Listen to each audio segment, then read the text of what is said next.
అసలు అన్న చనిపోయిన విషయం అంటేనే బాధాకరమైన విషయం. అన్న మన మధ్యలో లేడంటే అసలు మేము కూడా నమ్మలేకపోతున్నాం.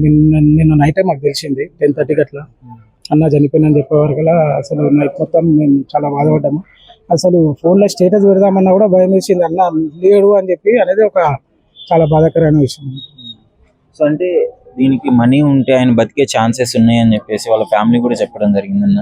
ఇంత పెద్ద యాక్టర్ ఎప్పటి నుంచో చేసిన సీనియర్ ఎందుకు ఎవరు ముందుకు వచ్చి చేయలేకపోయినారు అంటారు?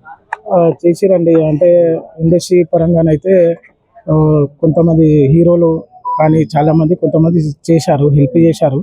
కాకపోతే ఏంటంటే అన్నకు కొద్దిగా హెల్త్ సపోర్ట్ చేయక కొద్దిగా అన్న ఈ పరిస్థితి వచ్చిందన్న.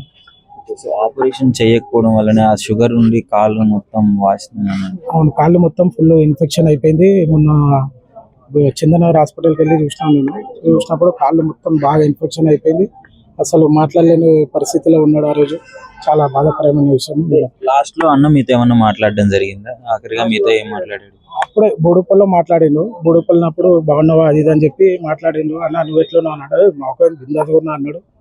అన్న మాట్లాడిన కానీ అదే లాస్ట్ మాట. లాస్ట్ చూపు అయితే 3 days బ్యాక్ నేను ఇక్కడ చందనగర్ హాస్పిటల్ ఉన్నప్పుడు వెళ్ళి అన్నని కలిసిన. అదే లాస్ట్ ఇక అన్నని చూడడం. యాక్చువల్లీ ఒకసారి తగ్గిందని చెప్పినారు కదన్న, మొత్తం బయటకు వస్తున్నారు, డిశ్చార్జ్ చేస్తారని కూడా న్యూస్ వచ్చింది. డిశ్చార్జ్ చేస్తారు అనుకోరు కానీ